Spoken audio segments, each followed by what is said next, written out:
Hello guys, what's up? Magandang araw, no? So, sa naintriga kahapon, kung yun sa na ako ito pagbuhat, pinatalsik yung lata, guys. Nagalit sa ako ito nga ako daw kung itong gihiyupan. So, ato nang i-reveal. Muna na ang tutorial na ito karon dun sa magic tricks na ako na power of the mind. Tara guys, ako nang i-reveal sa inyo. Muna na yung tutorial guys, tara. So guys, dito nag-video lang tayo dito na kunwari mayroon tayong power sa ating mind, power of the mind, di ba? Ari, ikaw lang ba lang mag-acting guys kung anong gawin, basta ganun ang ginawa kong acting. Tapos yung second clip guys, yun yung lumabas na ako dyan sa camera guys. Kasi naghanap ako ng bato kasi babatuin ko yung maliit ng bato, yung can, yung bote. Yan, kaya tumalsik. Sabi nyo kasi, hinipan ko hindi. Tapos dyan guys, sa parte na tatalsik siya, i-split mo yan. Yan, i-split mo. Tapos yung left side na huli na to, ito. Delete na natin to. Yan, delete mo na yan. So, ang maiwan na lang guys, yung video nyo nagsasalita. Tapos yung kapiranggot na clip, yung clip na tumalsik yung yung bote, yung lata. Yan lang guys, yung natin, yung clip natin dalawa lang.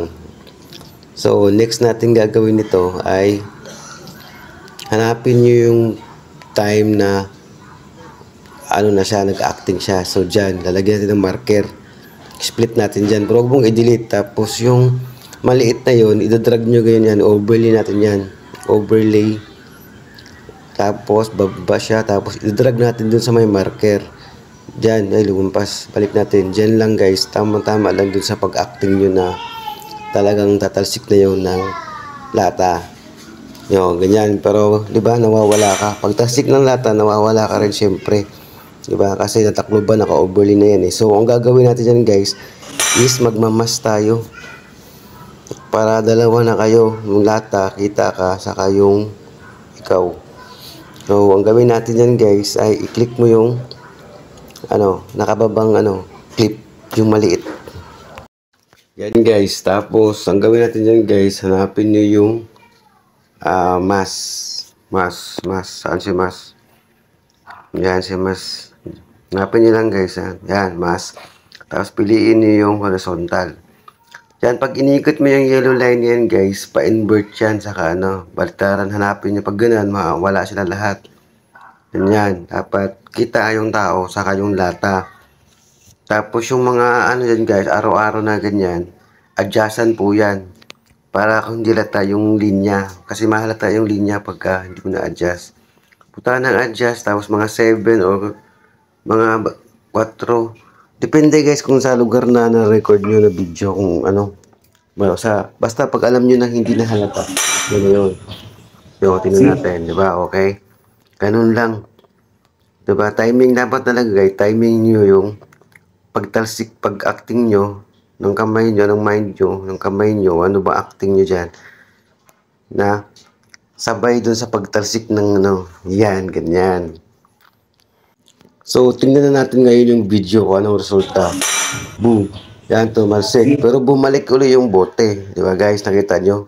Tumalsik siya. Dapat wala na yan. So, ang gagawin natin yun guys, click natin ulit yung nakababang clip. Dapat hindi na kasi yan bumabalik. Mawawala talaga siya pag talsik. Click mo yung maliit na yan. Yung naka-overlay. Tapos, hanapin nyo yung freeze. Freeze guys. Dapat naka-highlight yan bago nyo hanapin yung freeze. Yan, freeze. Para gagawa tayo ng picture. Yan. Pagka naka-freeze na yan guys, yung sidebar na yan, i-level naman dun sa may dulo. Para pantay siya. Totally mawala na talaga yung lata. Ang gawin nyo lang guys, yan. Patay nyo lang dyan sa dulo ng clip. So, tingnan natin ulit kung nandyan pa ba yung lata. Play natin.